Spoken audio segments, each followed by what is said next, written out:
الحمد لله رب العالمين والصلاة والسلام على قائد المجاهدين والمهاجرين.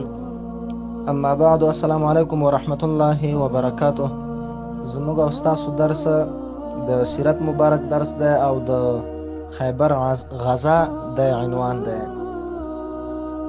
د هجرت په اووم کال باندې د محرم په میاشت کې رسول الله صلی الله علیه وسلم د خیبر په لور باندې روان شو او هغه خلک چې هغوی په د خدیبیې په غزا کې ځانونه یې وروسته پاتې کړي وو او بانې یې جوړولې چې موږ نشو تللی او مصروفه یو جهاد ته نشو تللی، نو دا خبره موږ او تاسې د خدیبیې په غزا کې کړې وه.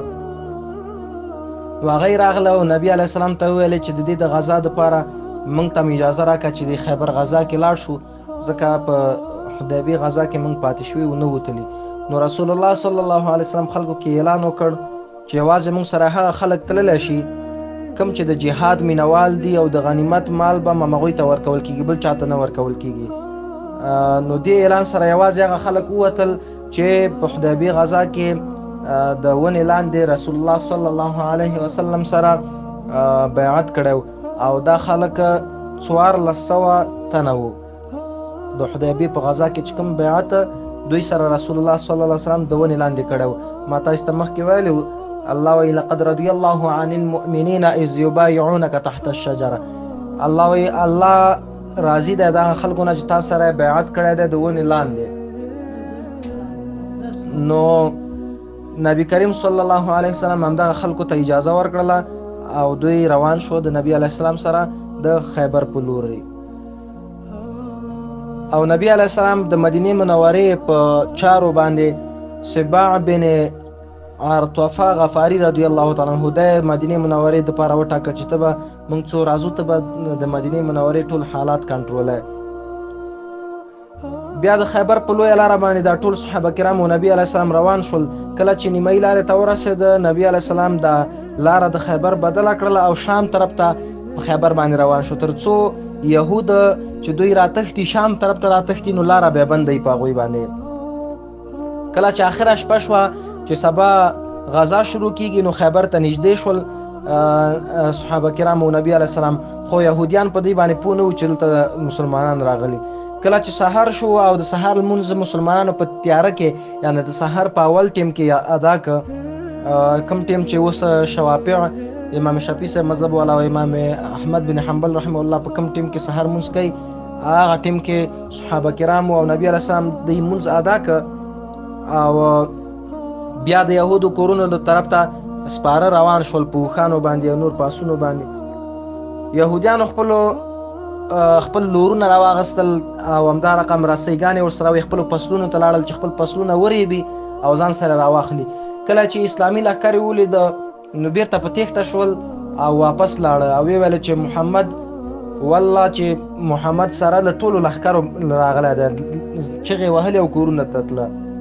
نو نبی علیه السلام ویل الله اکبر خربت خیبر انا اذا نزلنا بساحة قوم فساء صباح المنذرین. الله وی لوی د نبی علیه السلام وی خیبر وران شو او کم قوم ته چې مونږ ځو نبی علیه السلام وی نو په هغوی کې ډار اچول کېږي، ځکه نبی علیه السلام وی نصرت برعب مصیرة شهر. الله زما دومره کومک کړی ده چې زه د یوې میاشتې په مسافه باندې کوم ځای ته روان یم نو خلک د همغه ځای کې ما نه هېرېږي. دومره رعب الله نبي علیه السلام ته ورکړی و. خیبر دا د مدینې منورې نه په 101 کیلومترۍ کې شمالي لور ته پروت دی، لرې ځای دی.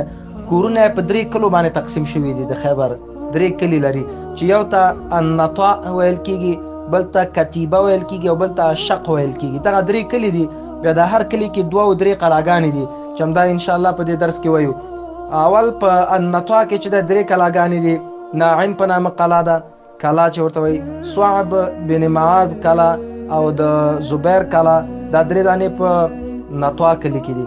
او په الشق کلي کې چې دي 2 قلاګانې دي چې یو د اوبیا یا ابي کلا په نامه باندې ده او بل د نظار کلا په نامه باندې.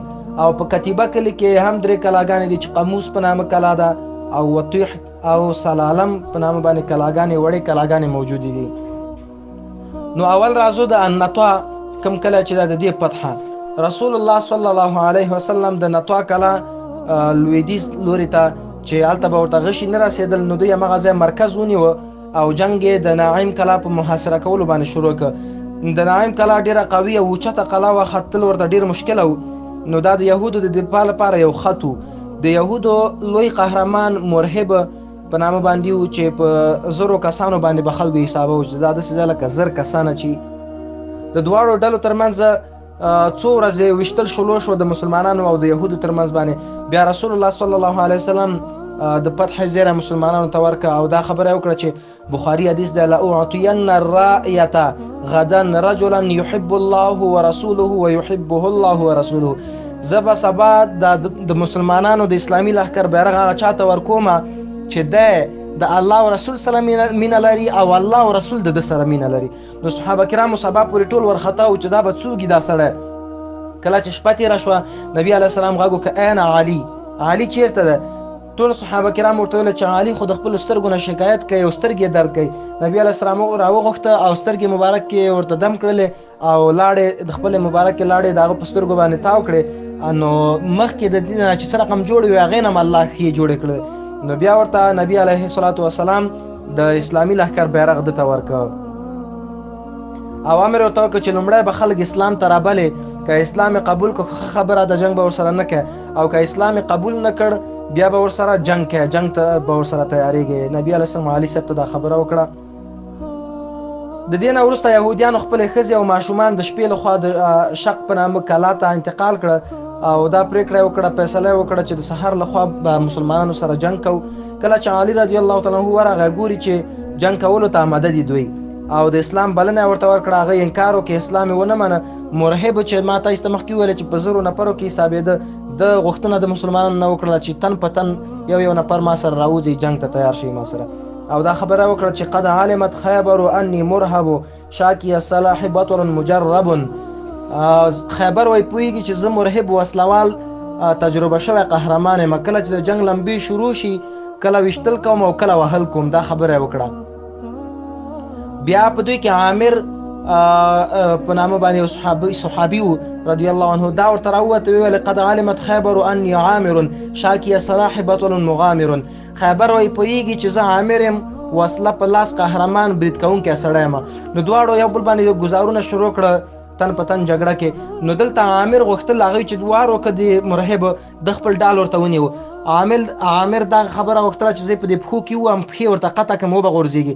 هغه چې توره تاوه کړه په خپلو پښو باندې ولګېدله او د همغې زخم نه بیا دا صحابي شهید شو. بیا د هغې نه وروسته علي رضی الله تعالی عنه چې دې ته شیر خدا ویل کېږي یا اسد الله ورسوله، د الله او د رسول زمری ورته وایي، دا ورته راکته شو. ویلې: انا الذي سمتني امي حیدر کلیس غابات کریه المنظر او فیهم بالصواع کسیل السندر.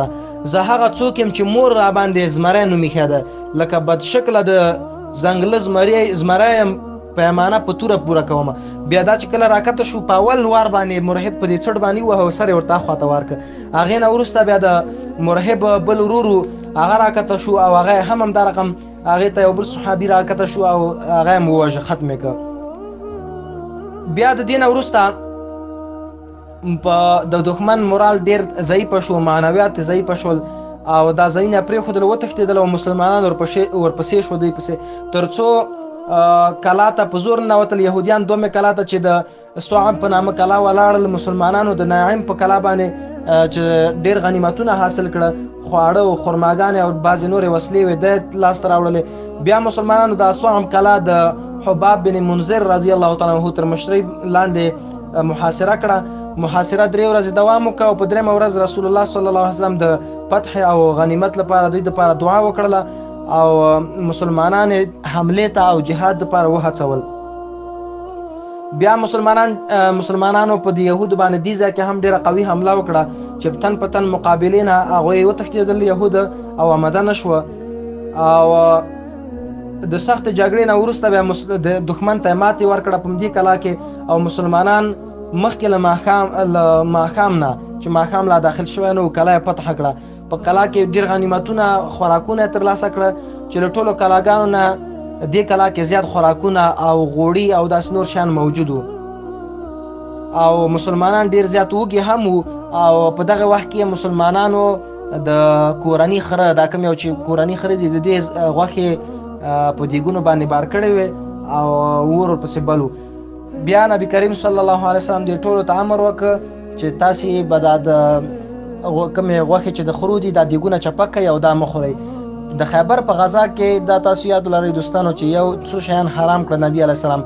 یو د کورنۍ خرو غوښې دا تر قیامته پورې اوس دا حرام دي، څوک یې نشي خوړلی او نه څوک ورته د حلالوالي حکم ورکولی شي.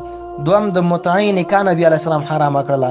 موقتي نکاح چې ورته وایي، متعی نکاح ورته وایي، یا شویاګان ورته صیغه وایي، ایران والا خلک شویاګان، نو دا نبی علیه السلام په دې کې حرامه کړې ده. او دا رقم هغه لوښونه نبی علیه السلام منع کړې ده چې په هغوی کې چا شراب څکلي وي. انشاءالله هغه بیا راتلونکي درس کې وایو د خیبر غزا پاتې برخه، که اوس یې وایم بیخي کلیپ اوږدېږي، نو هغې لوښونه هم نبي علیه السلام منع وکړه چې تاسې به هغه لوښي چې چا مخکې پکې شراب څکل شوي هغه به نه استعمالوئ. په دې کې نبي علیه السلام منع وکړه د دې درې شیانو نه. نو د نبی علیه السلام په امر باندې صحابه کرامو ټولو دغه دیګي چپه کړه او هغه کومې غوښې د خرو چې پکې پخې شوې وې یا نیم پخته وې لا پخې شوې نه وې، دا ټوله دیګونه صحابه کرامو د نبی علیه السلام په امر باندې چپه کړه.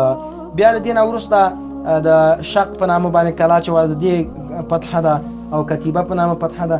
انشاءالله دا به بیا په راتلونکي درس کې وایو چې هغه هم د خبر د غزا پاتې برخه ده، دا به بیا هلته ووایي. الله تعالی دې موږ تاسو ته د عمل کولو توفیق راکړي. واخر دعوانا ان الحمد لله رب العالمین.